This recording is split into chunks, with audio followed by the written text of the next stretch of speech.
What is up, you guys? Welcome back to the channel. Coming at you with yet again another perfume experience.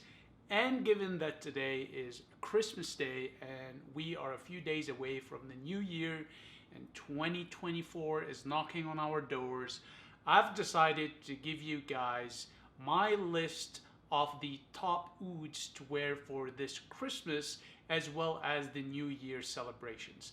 Now, these are not arranged in any particular order, but I did break them up by the categories of artisanal, designer, Middle Eastern, and niche. So hopefully these will be helpful for you guys. I've already covered all of these on my channel already, but just decided to give them an honorable mention because of the holidays. And listen, all of these are my favorites. I don't have one that I particularly prefer over the other. They all have their own DNA. They all have their fascinating aspects about them that captivate me, and they have their own enjoyment. So, with that said, and before we get started, and as per tradition on this channel, make sure to grab your favorite snack, your favorite bevy or cafe, and sit back and relax and enjoy the awesomeness heading your way. As for myself, I've got some Ethiopian and cardamom coffee.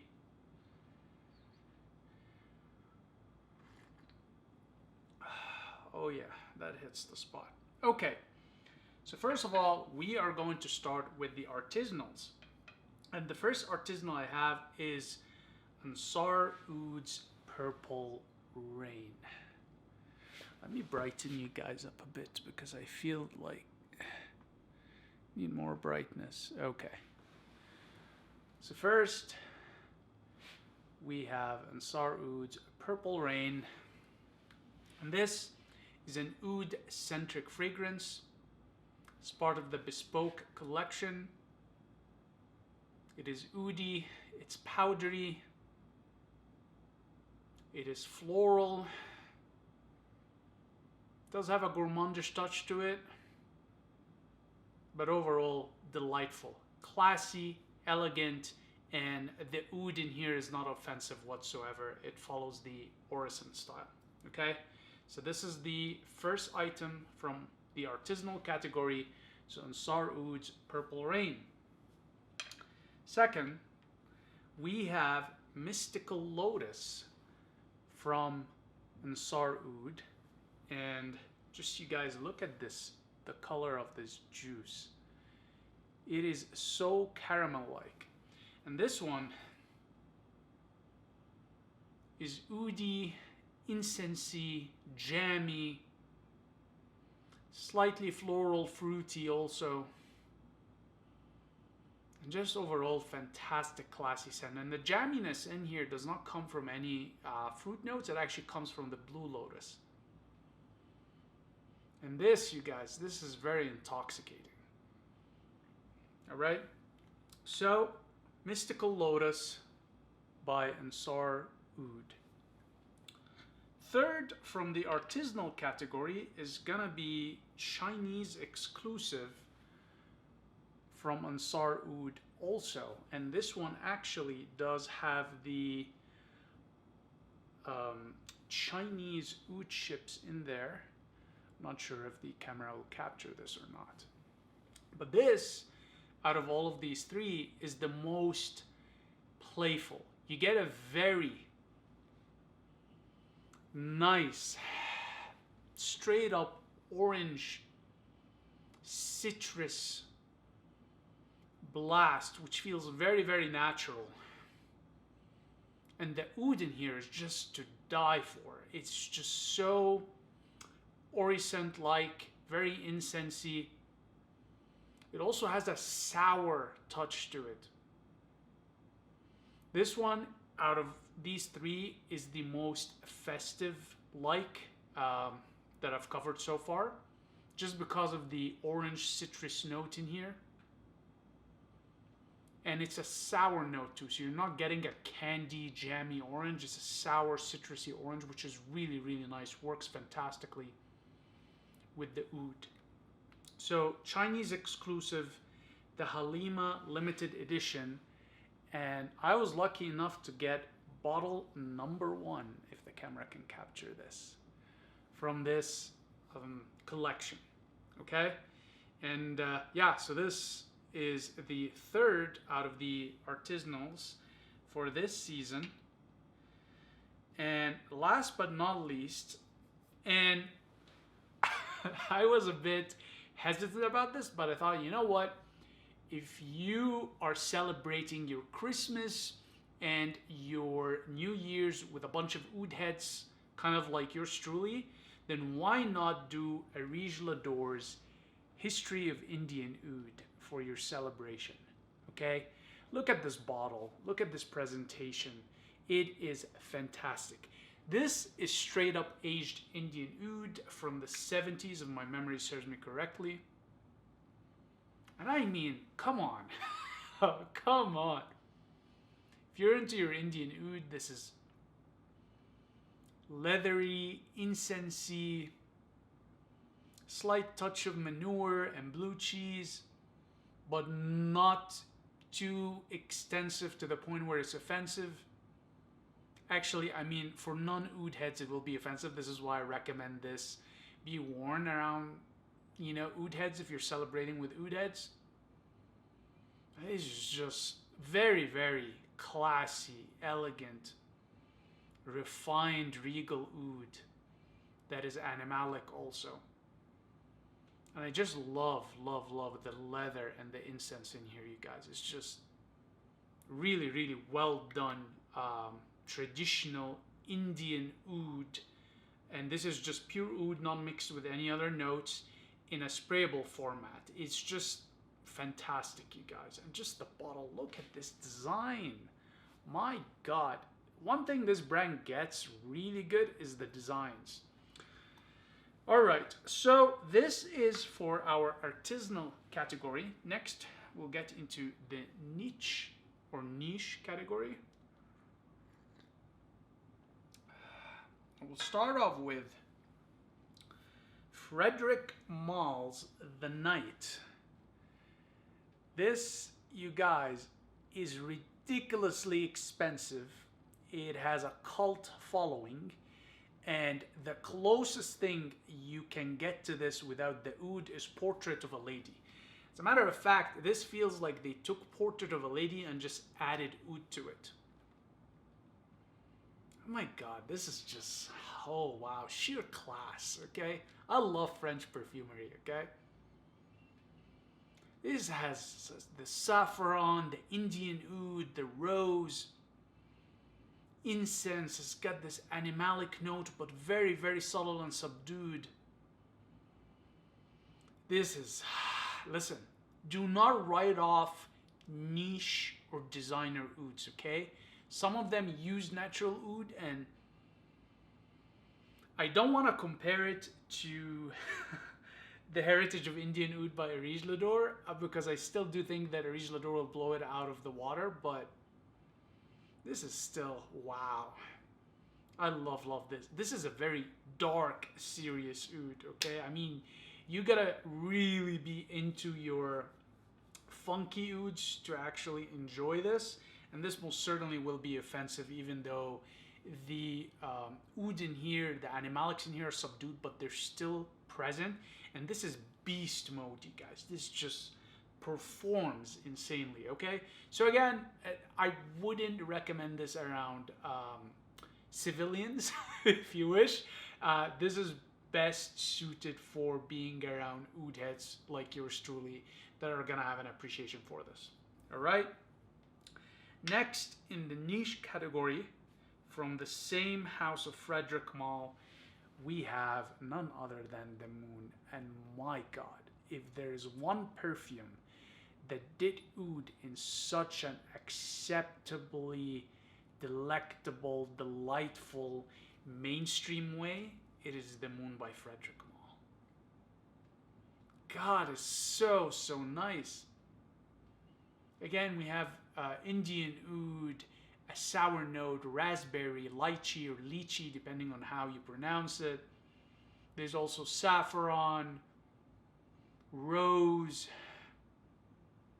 This is just, wow. And here's what's really interesting, you guys, about these is that what I found out is that over time the scent profile changes, and depending on the seasonality too. Something to keep in mind there with these, but it's just, God, this is so gorgeous. This is one of my favorites that I just can't get enough of putting it on. Again, one thing I will caution about is that even though this is not as animalic as the night, I found that sometimes on me it does smell very animalic and barnyardy. So just be careful again around people. For the most part, on the opening, it has this fruity, very pleasant, fresh opening because of the fruits in it.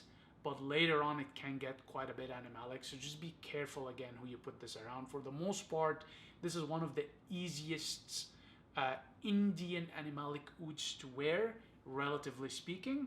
But just something to be cognizant of also is that it can turn animalic and sour. All right. So last but not least in the niche category is the is Amber Oud by Raja Parfum. This, you guys, is just to die for. It is. It's just so classy and elegant. It is warm. It is ambery. I can't really say that there is oud in here in the traditional sense or what quantities is used in, but you get a bit of that Middle Eastern profile, but this most certainly is a very British, very European take on an oud amber perfume. This is a crowd pleaser. It is non-offensive whatsoever. And unlike a lot of the other Raja Parfum offerings, it doesn't have this sort of powdery note or facet to it, which makes me appreciate it a lot. But this is just, and this has a lot going in it too in terms of florals. It's just a gorgeous, gorgeous scent, you guys. So, Amber Oud by Raja Parfum is the last I have for you guys in the niche category. And let me tell you something. I opened that bottle off. The history of Indian oud, even my thumb, it smells like Indian oud now. That stuff is no joke. All right, next we're gonna do the designer category for you guys, and I have two designers here for you. I have Chopard's Oud Malaki, okay, and if I can get the camera to focus. And this one, you guys, this when it came out and even till today, it's just love at first scent. First of all, let me tell you something. This has no oud in it. Not any natural oud anyways. It's probably a composition of, you know, synthetic oud or oud alternatives, but my God, this is powerful. It is regal. It is strong. It's dominant. It's so classy and refined, and it's very incensey forward. It's got this smoke to it too, which is very subtle. Also has some resinous qualities to it. I mean, I don't even know if you can create a profile like this using natural ouds. To get this profile, you most certainly need synthetics. And this is why I say, even though I have a lot of appreciation for the naturals, do not write off synthetics, because there are certain profiles that you cannot capture or emphasize or expand upon in the naturals, but the synthetics can. Yeah, this is one of my loves. I actually used to use this quite a bit. As you see, half the bottle is gone, but I started slowing down on my use because this is very hard to find now. And yeah, I bought this must have been what, probably 15, maybe 12 years ago now. I've had this. And listen, whenever I put this on, it is just imposing regality, okay? And for the price point at the time, it was cheap, you guys. And yeah, you can't go wrong with this. Chopard's Oud Malaki. Okay. Another oud that is designer and a take on traditional rose oud is Joe Malone's Velvet Rose and Oud. And this one, you guys, I've had it for about maybe 8 to 10 years now, and I've barely even used it, mostly because I shortly discovered after the naturals. But this is such an easy going rose oud perfume to wear. Again, I'm not too confident in the oud in here being natural.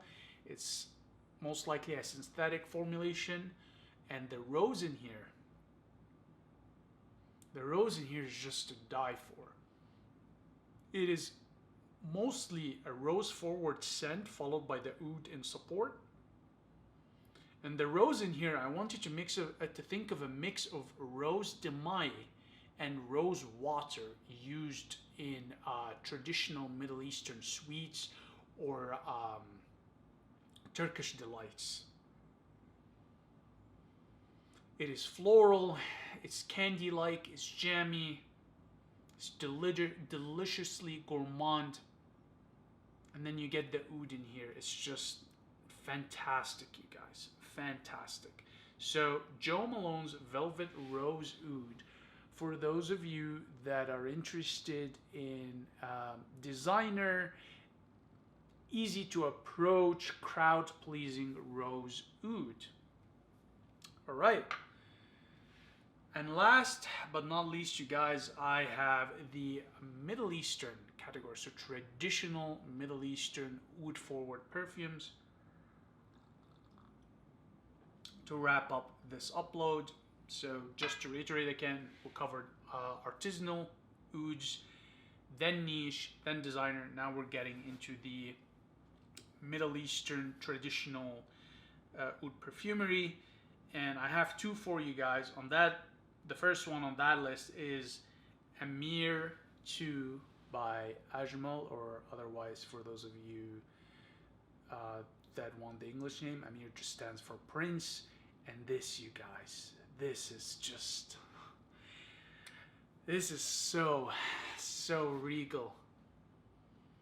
Oh my God. Some of the most expensive 50 ml perfumes I've ever purchased, but my God, it's just very, very incensey, very regal, very Middle Eastern, very, very dominant, very classy, very masculine. There's also quite a bit of resins in here with this. When I went to buy this, I actually had to reach out to a friend in the Middle East to obtain it for me, and it was sold out everywhere, and you had to be on a wait list. And I put my name on the wait list, and it wasn't until 6 months later that I was able to actually get my bottle. So that's how good this is in the Middle East.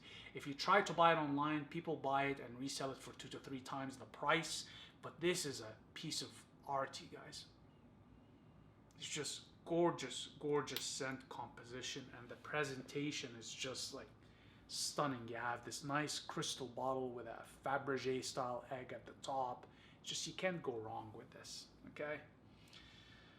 All right, so the second perfume I have for you guys on this collection, and it is the last but not least off of this Ouds for Christmas and the New Year celebration, none other than Khashab al-Oud, Bois de Oud by Abdul Samad al-Qurashi ASQ.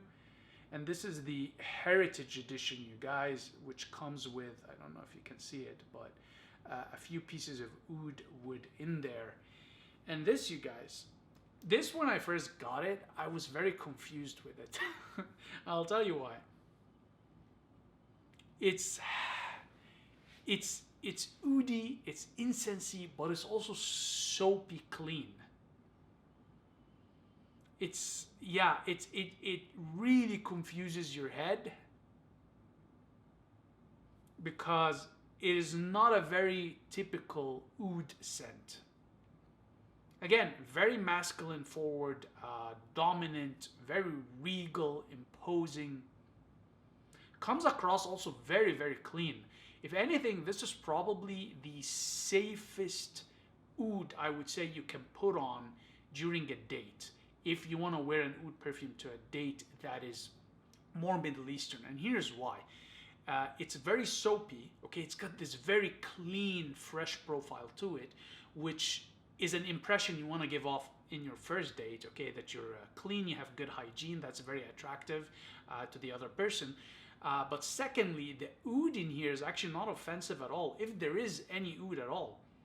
Because I mostly get this incensey quality, which generally speaking is a simulation of a burning oud chip, so the smoke that comes off of the oud chip itself. So to get that note, you don't necessarily actually need to include oud in the perfume, you can just put the note itself.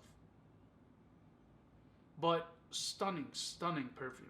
As a matter of fact, this one, whenever I let any of my friends that do not like oud or do not like resins or animalic smell this, it changes their mind about oud and what's possible with oud. So yeah, last but not least on this list is the Heritage Edition of Khashab al-Oud by Abdussamad al-Qurashi. And this, you guys, is the last of my Middle Eastern iteration. So yeah, so these are my 11, I think they're 11. 1, 2, 3, 4, 5, 6, 7, 8, 9, 10, 11. Yes, 11 oud recommendations for your Christmas Day as well as New Year's celebration. Walking into 2024 like a true oud head, okay? You guys, let me know in the comments what ouds are you gonna be wearing for these celebrations? What ouds are you keeping in your collection moving forward into the New Year's? I'd be very curious about that, and I'm definitely open to hearing about other ouds out there that I have not come across or heard about. But for this upload, you guys, this is it. Just wanted to wish all of you a Merry Christmas for those of you that are celebrating, and a Happy New Year for all of you. And if I don't make another upload prior to the new year, I will see you in 2024. And with that said, you guys, as per usual, very much appreciate your time and attention, and I'll see you in the next one. Cheers.